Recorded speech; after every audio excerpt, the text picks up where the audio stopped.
Olá, gente, tudo bom com vocês? Estamos aí mais uma vez unidos e firme e forte aqui para um novo encontro de língua portuguesa. E como a gente já havia combinado, nosso foco hoje vai ser uma temática nova. Também até falei na última aula, já antecipando qual seria a pauta. E a gente vai voltar hoje para um tema um pouco meio complexo para alguns, e no tempo escolar era muito mais ainda, que são os verbos. A gente vai observar isso em média em 4 aulas, também como fizemos com os últimos 2 temas. Nós já estudamos até agora, para vocês terem noção da sua trajetória de estudos. Nós estudamos um pouco sobre questão de interpretação textual, que fomos diante de 4 aulas, esse tema. Depois 4 aulas com conjunções e a média agora 4 aulas com verbos, tá? E aí a gente vai depois dar sequência junto com verbos a um tema que será logo anunciado, conforme o ritmo de vocês.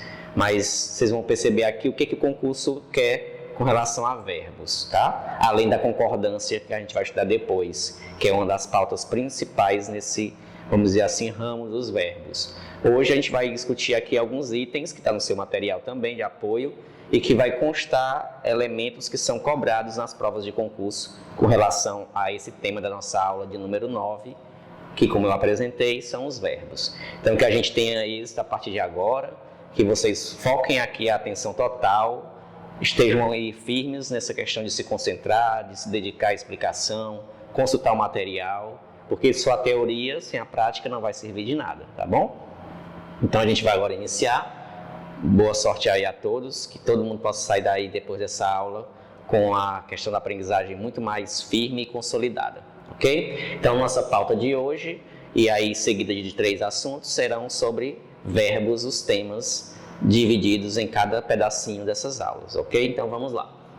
E agora vocês vão focar nessa tela que eu vou apresentar aqui, em que eu destaco, que também está no seu material, os 5 tópicos sobre verbos que são cobrados nas provas de concurso, tá bom? Então, vocês visualizem essa tela agora, que eu vou dizer o que são essas subdivisões aí.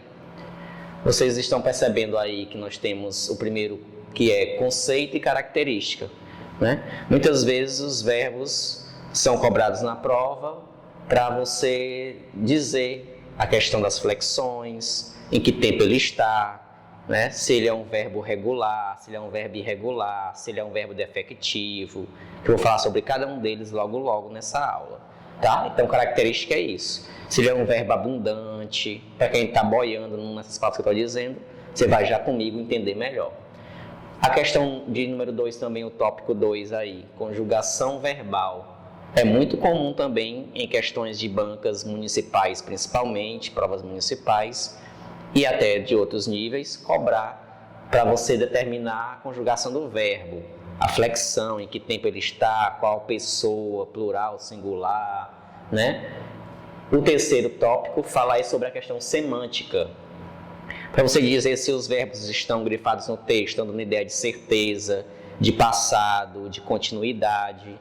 Esse item 3 aí é o que vocês mais têm que estudar para as provas de concurso. É cobrado muito mais do que decoreba de conjugação, é cobrado muito mais esse aspecto, o semântico, o sentido que o verbo tem naquela frase.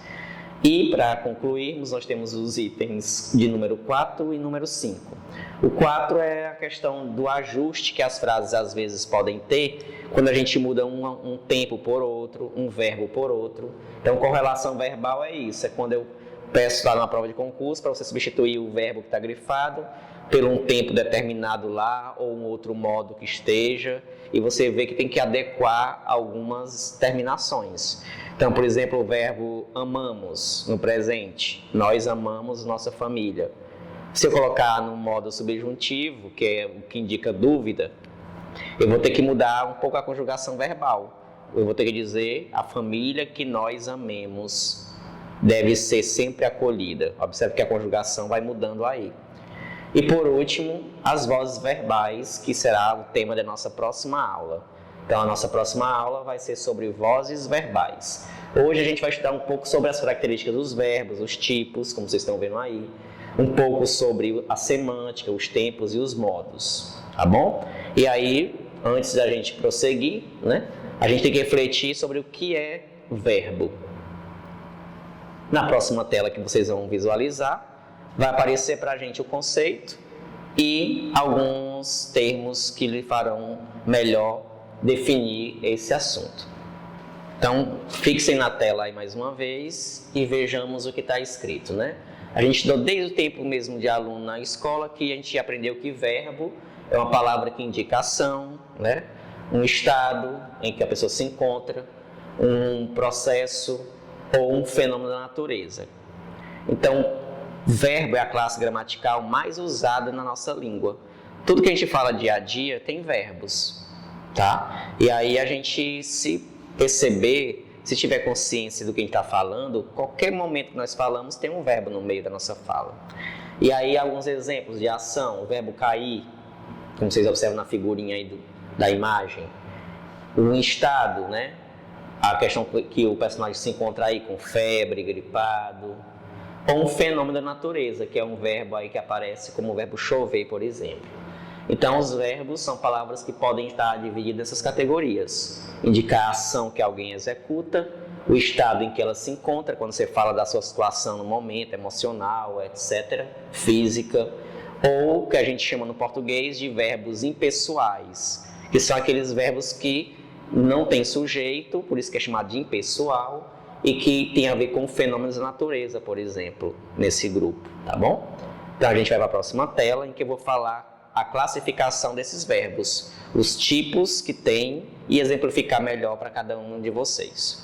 Então vamos à tela seguinte, em que vocês vão poder ver melhor em quais divisões estão os verbos, pela característica que eles têm e em que grupo eles pertencem, a que grupo eles pertencem. Então aqui comigo nessa tela, nós temos aqui escrito a classificação dos verbos, nós temos os verbos regulares, os verbos irregulares, os verbos anômalos, os verbos defectivos, os verbos abundantes, e aí a gente vai agora definir cada classificação dessa, tá bom? Lembrando que os nomes às vezes aparecem para a gente aí de maneira estranha, mas não tão assim, vamos dizer, complexo de você entender. O que seria um verbo regular, que aparece na tela aí de vocês, né? Regular vem de regra, é aquele que tem um padrão de escrita.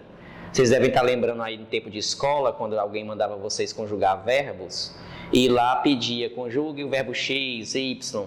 Aí você colocava lá no caderninho o verbo várias vezes e percebia que quando tinha eu, tu, ele, nós, vós, eles, que são os pronomes, tinha uma parte que era fixa, que é o que a gente chama de radical, que eu vou colocar para vocês agora aqui no quadro.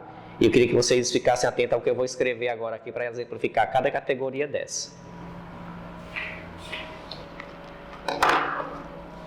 Então eu falava que nós temos as divisões e classificações. Primeiramente, os verbos regulares.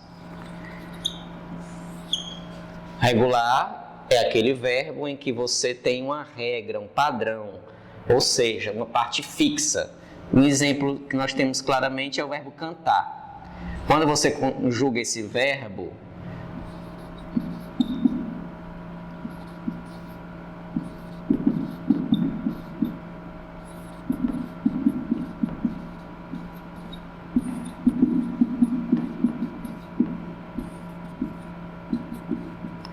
então visualizem comigo aqui esse pequeno esquemazinho, para que vocês possam entender melhor esses conceitos que eu vou falar agora sobre cada um deles. Então, o que são verbos regulares? Muitos dos nossos verbos no português, eles são de caráter regular. Regular vem de regra, eles têm um padrão.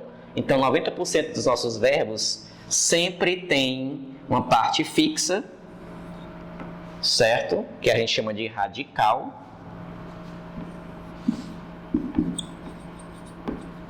Radical é a parte fixa de um verbo. E nós temos essas terminações que vocês observam aí,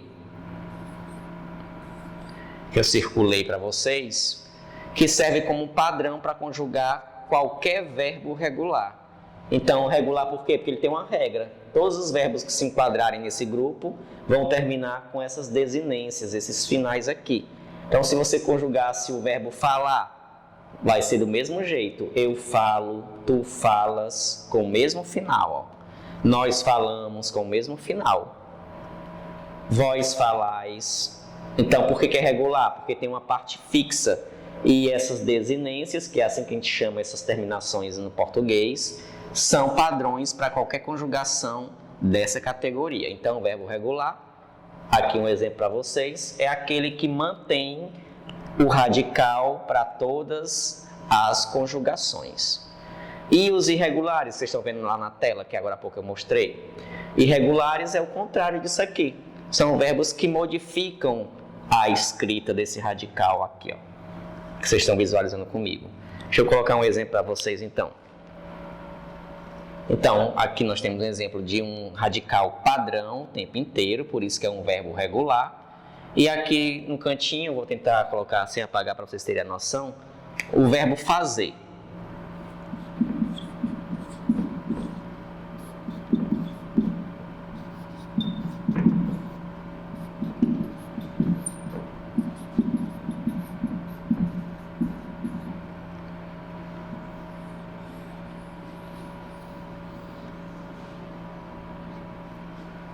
Aqui só para que vocês possam ter uma noção do que eu estou dizendo, porque que o verbo fazer ele é um verbo irregular. Observe que o padrão dele vai se modificando, o radical, ó, a parte comum que iniciou os verbos. Observe que quando eu coloco eu faço, mudou para cedilha a escrita, enquanto os demais ficou o padrão. Então esse verbo aqui é um verbo irregular, tá? Então, regular tem um radical padrão e no irregular nós temos uma modificação no radical. Então, fixem aí essa imagem, esse pequeno resumo. E vamos agora entender o que são verbos anômalos, defectivos e abundantes.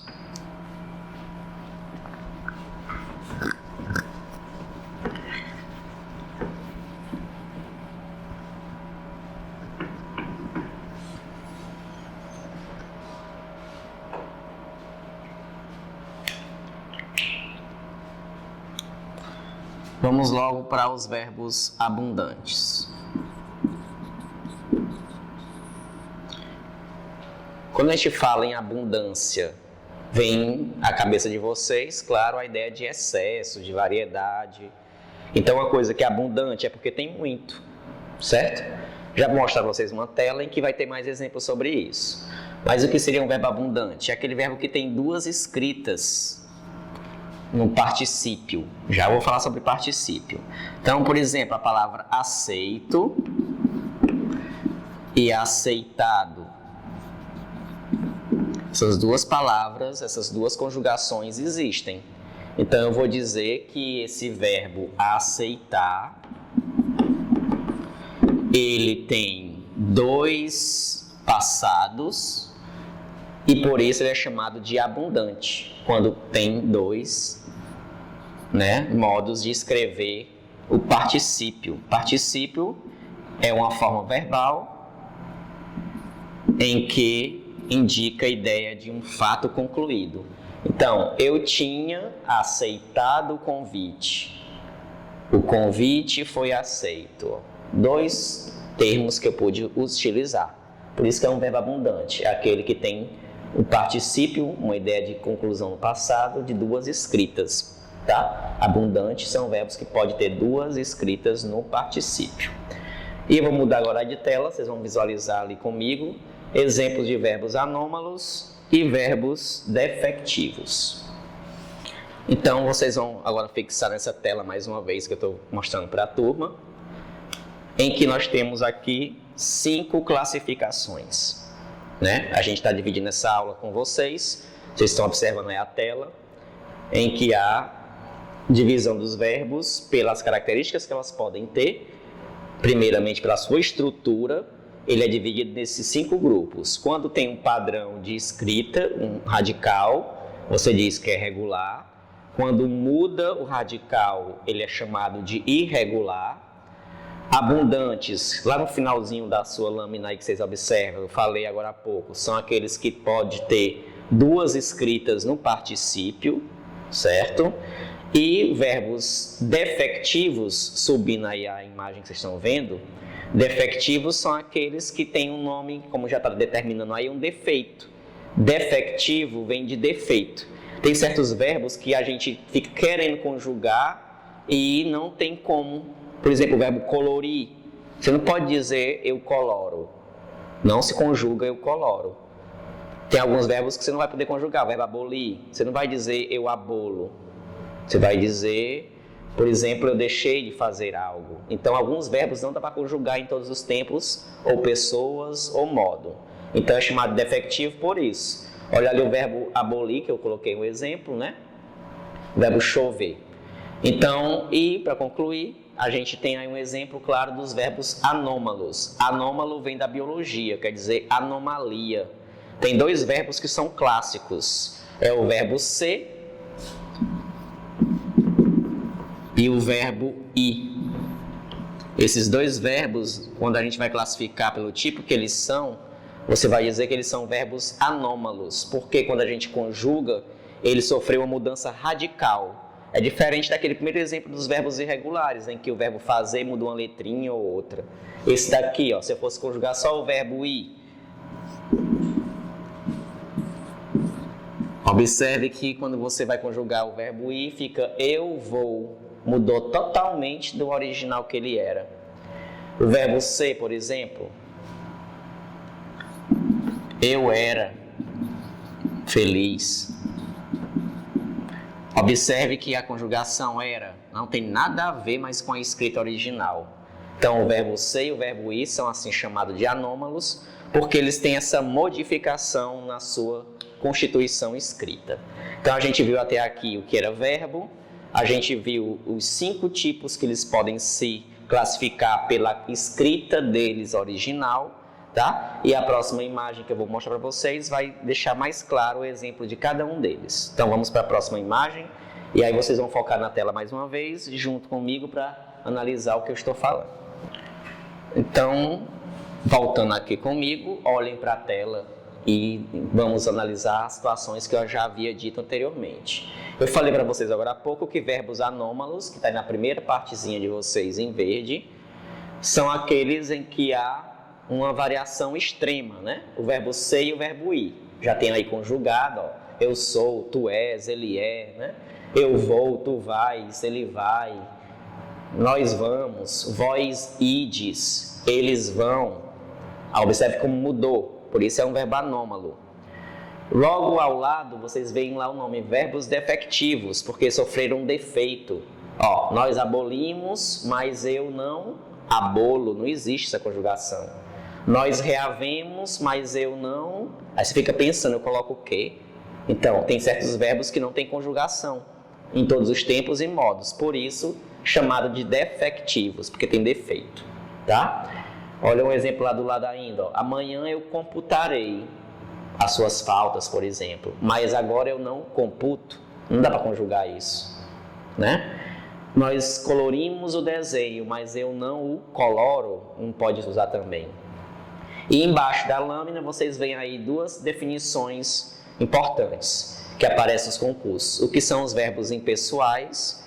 Verbos impessoais são aqueles que, como o nome já determina aí, eles não têm pessoa, não têm sujeito. Ninguém chove, como tem aí no exemplo, ó, chove lá fora. Já faz 6 meses que voltamos. Ninguém faz meses. Quem faz meses é o calendário. Então você observa que são chamados de verbos impessoais, aqueles que dão ideia de tempo, fenômenos climáticos, hora ou cronometria, né? De tempo, como aí a gente viu, ó, já faz meses, indica tempo passado, tá bom? E verbos abundantes, como vocês estão vendo, já tem lá no exemplo, lá embaixo, o ladrão foi preso pelo delegado, e lá embaixo tem ainda o verbo prender conjugado de outra maneira, ó. O delegado havia prendido, preso e prendido. São 2 escritas que podem ser utilizadas, por isso é chamado de abundantes verbos desse estilo. E uma dica que eu vou agora, que quero que vocês vejam aqui comigo no quadro, que eu vou escrever, quando é que a gente usa esses abundantes, tá bom? Eu vou para a próxima lâmina e aí você vai anotar aqui no quadro comigo o que eu vou pedir. Eu vou agora, antes de mostrar a tela para vocês com mais detalhes, eu queria que vocês vissem para mim uma dica de como falar o português correto sobre os verbos abundantes. Então, para que vocês retomem comigo aqui a noção do que a gente está vendo e fazer uma linha do tempo na sua cabeça. A gente viu os conceitos de verbo, as coisas que mais são cobradas na prova até o momento e as classificações é o que a gente está estudando até o momento agora. Como eu disse, a aula será voltada para 4 divisões e aí gradualmente a gente vai estudando cada etapa. Hoje é a parte mais teórica do assunto, tá bom? E aí eu falava das divisões, né? Verbos regulares, irregulares, verbos defectivos, que são aqueles que têm alguns defeitos que nós não conjugamos em todos os tempos ou modo. E tem ainda os verbos anômalos, que é aqueles que mudam totalmente a escrita, como o verbo ser e o verbo ir. E por último, a gente mostrou os verbos abundantes, que são aqueles que têm uma variedade de escrita. E muita gente, eu percebo no dia a dia, falando errado. Por exemplo, você acha que o correto é eu tinha impresso o documento, eu tinha imprimido. Tem gente que fala errado isso aí no dia a dia. E tem a ver com verbos abundantes. Então, como é que a gente fala corretamente usando esses verbos? Simples. Acompanhe comigo aqui no quadro.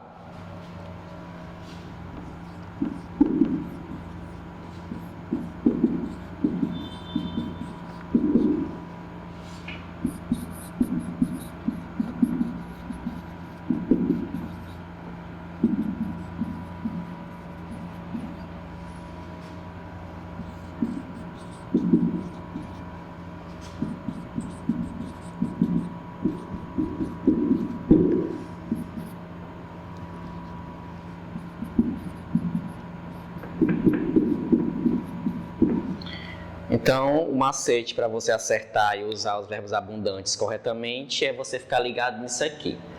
Sempre que eles aparecerem ao lado do verbo ser ou do verbo estar, você escolhe o verbo menorzinho na escrita, o particípio menor. Se tiver o verbo ter e o verbo haver, você escolhe de escrita maior. Como assim, não ficou claro? Deixa eu dar um exemplo para vocês. Observe aqui. A casa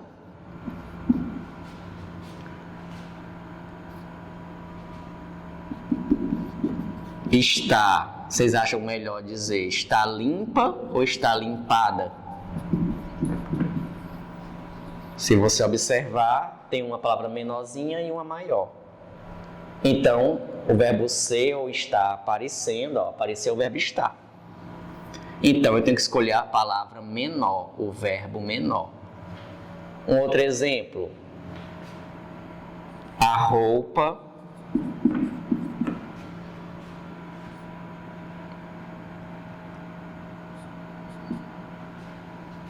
é enxugada ou a roupa é enxuta?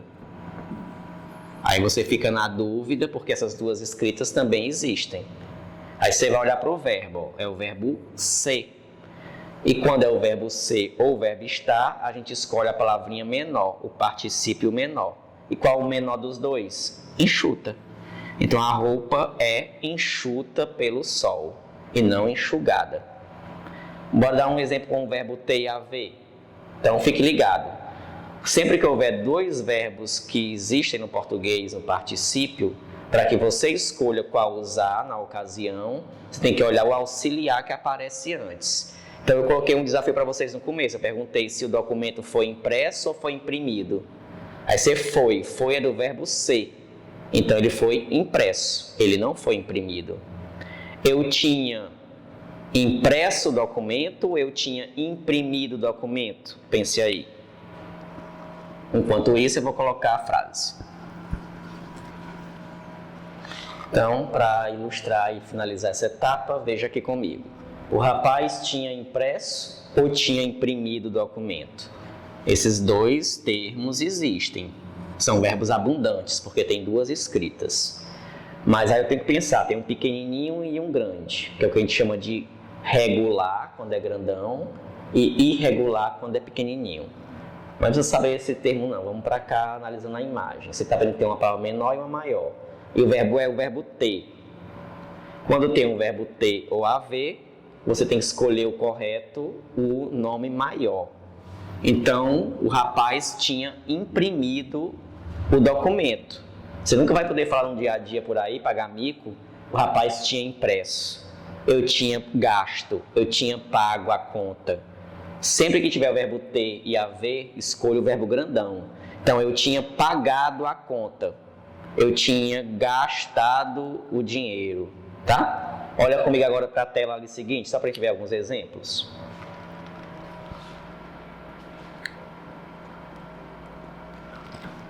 Então, vocês fixando aí essa tela que eu estou mostrando, vendo que é um verbo abundante, ó. Olha o verbo aí, aceitar, acender, entregar, expulsar, né?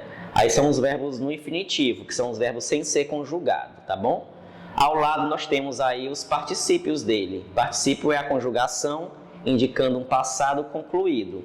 Olha aí como o verbo acender, na segunda linha, existe a palavra acendido e aceso. Mas eu escrevo qual na hora de falar ou de escrever? Então, a vela, ela foi acesa ou a vela foi acendida? Aí você vai lembrar, a vela foi. Foi é do verbo ser. Quando é o verbo ser ou o verbo estar, eu escolho o menor, o que a gente chama de regular. Então, a vela, né, foi acesa ou foi acendida? Olha lá no canto, irregular. A vela foi acesa. Eu tinha acendido.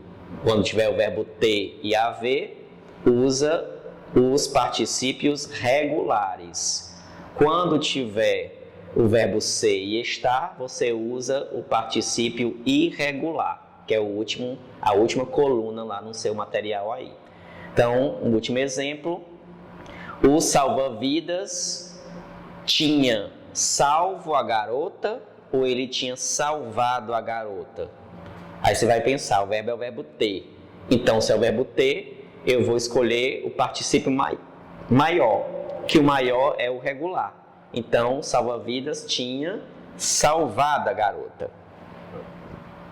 Vamos prosseguir agora com a aula. Então, fiquem atentos agora para a tela e para mim também, em que eu coloquei no seu TD e coloquei essas observações seguintes, tá bom? Cuidado com esses verbos, dizer, escrever, vir, fazer, abrir e cobrir. Eles só existem em uma escrita. Você nunca vai poder dizer, eu tinha cobrido, eu tinha fazido, eu tinha abrido. Essas conjugações não existem. Eles são particípios irregulares. Só tem uma forma de escrever, que é o que vocês estão vendo aí no slide. Eu tinha dito, eu tinha escrito, eu tinha vindo, eu tinha feito, eu tinha aberto, eu tinha coberto.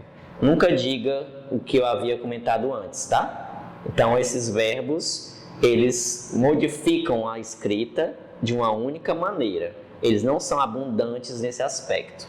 Já o verbo trazer, a única maneira aceitável é você dizer trazido, né? E não trago. Quem traga é de bebida. Eu tinha tomado um trago, aí sim. Eu tinha trago o almoço. Nunca falei isso, porque senão a gente vai mangar de você. O certo é eu tinha trazido. Não existe o verbo trago, só se for no presente. Eu trago boas notícias, aí pode. Tá bom? Então vamos aqui agilizar nosso processo de explicação. Já vimos as classificações dos verbos, vamos retomar de novo isso aqui. Vou só para mais uma pauta da explicação para a gente discutir algumas questões, tá bom? E aí eu vou falar nas outras aulas seguintes o que é as formas nominais, o que é uma voz ativa, voz passiva.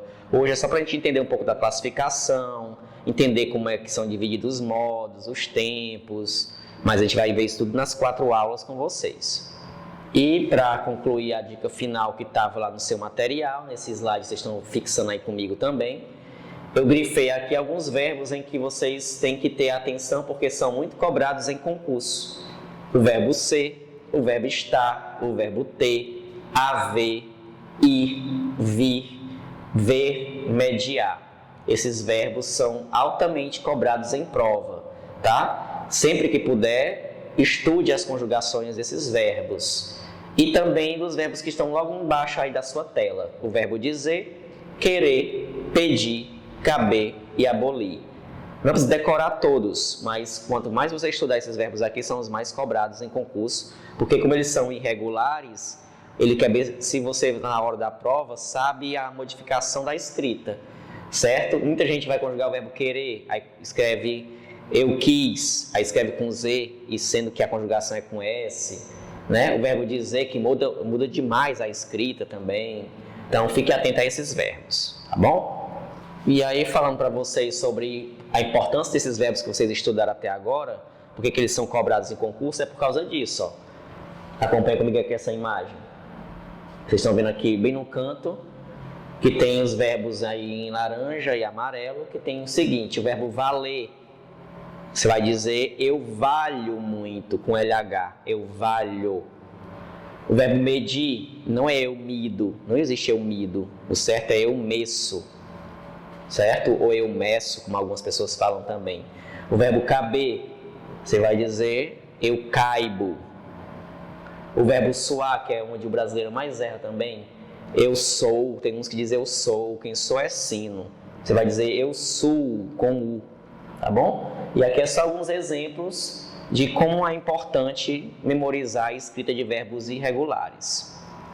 A gente agora vai falar só brevemente do esquemazinho, como é que são os verbos. Na semana que vem, que a gente tiver um novo encontro, eu vou debruçar melhor sobre cada um deles, que a gente vai em seguida para as questões que a gente sempre faz para concluir nossa aula, tá bom? Então hoje, a nossa pauta inicial foi só conhecer a classificação dos verbos, pela estrutura que eles estão, e conhecer um pouco sobre os modos e tempos do português. Depois a gente vai aprofundar cada um deles. Pronto, vocês vão agora comigo olhar para essa tela para a gente finalizar aqui a pauta de hoje, que é sobre a flexão dos verbos. Os verbos eles flexionam em singular, eles flexionam em plural, eles flexionam em tempo passado, em modo, né? Então nós temos no português 3 modos de falar. Nós temos um modo indicativo, quando tudo que você fala é um fato ou uma certeza, tá? Como eu digo, ele come muito, ela viaja todo mês.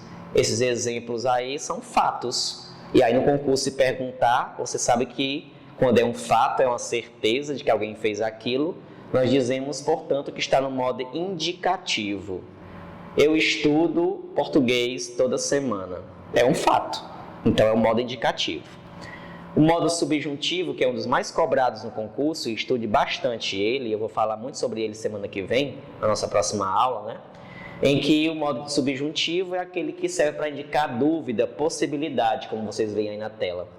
E aí, quando eu digo, tomara que eu passe no concurso, duvido que ela coma, são expressões que indicam uma probabilidade, uma possibilidade. E o outro exemplo para ilustrar mais ainda, quando eu aprender mais ainda o português, passarei logo. Ó, quando aprender mais e mais. É uma possibilidade, então é um modo subjuntivo. E por fim, o modo imperativo serve para indicar ordem, conselho, pedido, né? Coma logo, venha cá, corra, apresse. São exemplos do modo imperativo, tá bom? Nas outras aulas a gente vai se debruçar sobre os tempos, as classificações, as vozes verbais, e aí vamos se antenar mais ainda nesse aspecto. A gente vai agora para as questões, escolher aqui umas 4 para a gente fechar nossa aula, tá? Não fique ansioso, como eu sempre digo para vocês, tem temas que a gente está abordando e que são extensos e complexos, e que você tem que estudar gradativamente, bem devagarinho, para fixar melhor. E ele é um dos assuntos mais punks que eu já havia dito para vocês. Então hoje é a parte mais conceitual, mais teórica, tá bom? E aí treinando no seu TD, você vai ver como é que acontece isso fundamentado no concurso. E aí a gente aprofunda nas próximas aulas. Então a gente vai agora para as questões, trouxe aqui umas 4 para a gente discutir juntos. E aí vocês vão visualizar comigo agora na tela, para a gente comentar cada uma delas. Então a gente vai agora centralizar nessa questão aqui. Visualizem aí essa tela nesse momento. É a questão de número 1 da FCC, em que ele pede que você reconheça, dentre as opções aí de A, B, C, D e E, qual delas traz o tempo verbal e o modo igual ao verbo grifado na frase inicial. Observe lá.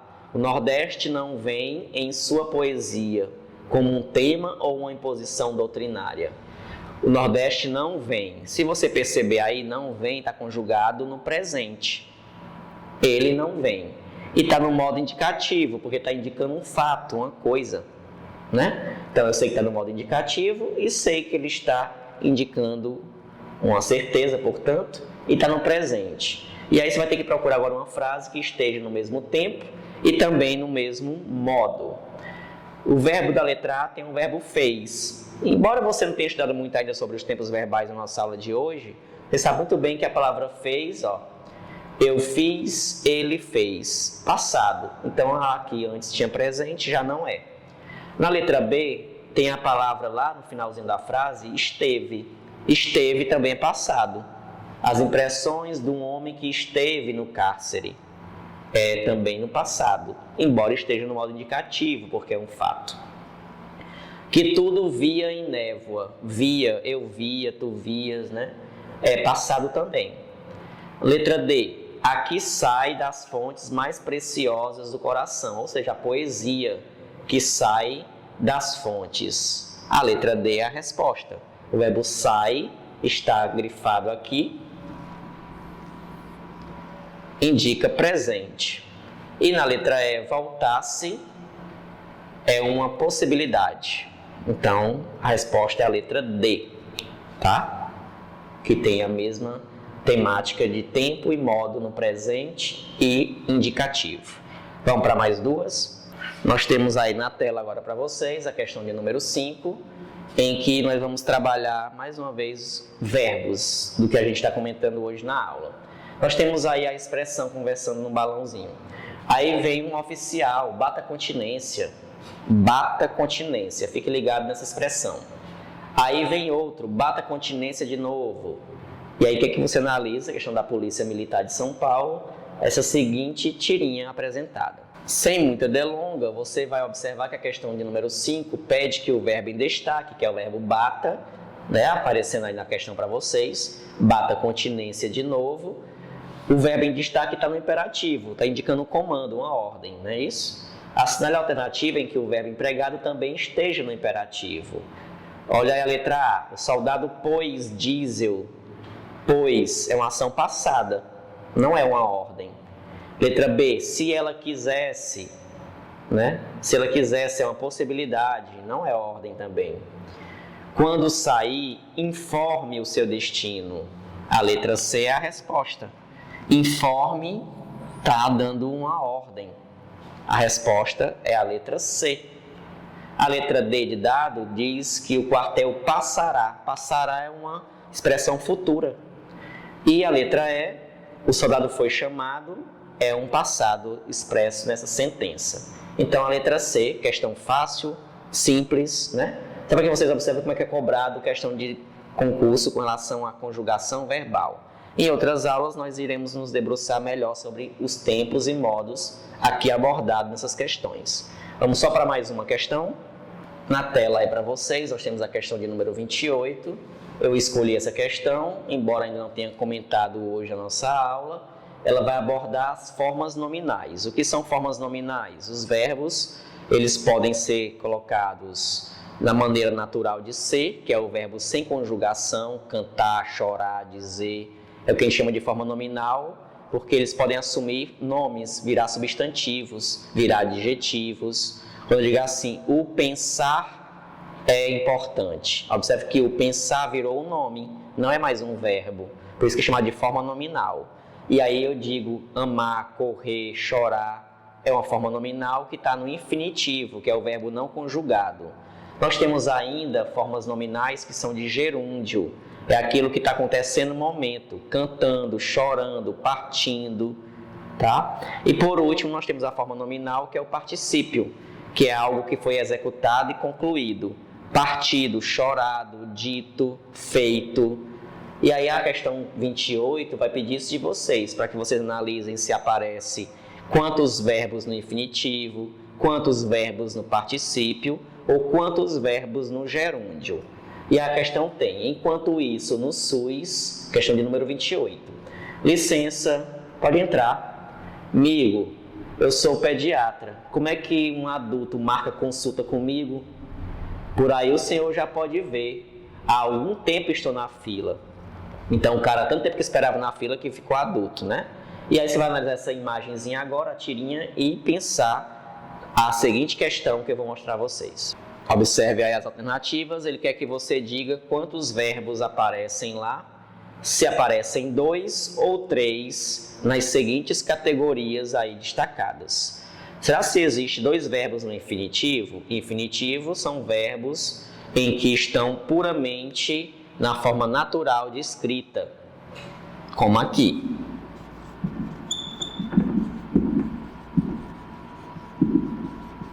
São exemplos de verbo no infinitivo. Amar, correr.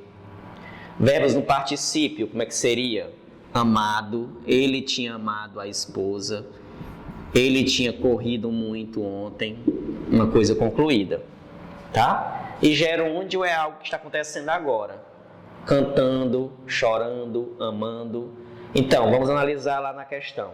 Ele está perguntando sobre particípio, para a gente fechar nossa aula. E infinitivo. Vamos voltar se aparece verbos no infinitivo. Vou voltar a tela agora e vocês vão ver comigo se aparece. E quantos?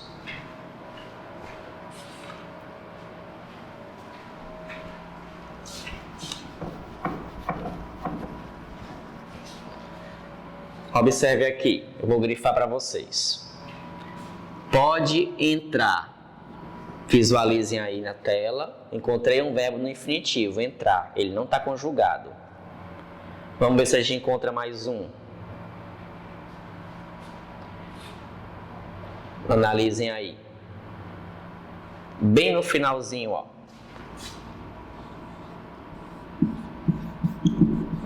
Aparece o verbo ver. Nós temos 2 verbos no infinitivo, portanto. A resposta vai ser letra A.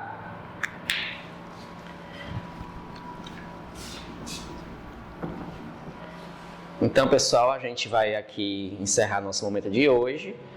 A gente só teve um pequeno trabalho com esse assunto, ainda tem muito que se ver, tá? A gente viu hoje só a parte de classificação dos verbos, vimos um pouquinho de questões que retratam como é mais ou menos o aspecto nas provas. Leia tudo na íntegra, seu material, que lá traz tudo bem detalhado, com bizus, com dicas, conjugação dos verbos, tá tudo no seu material.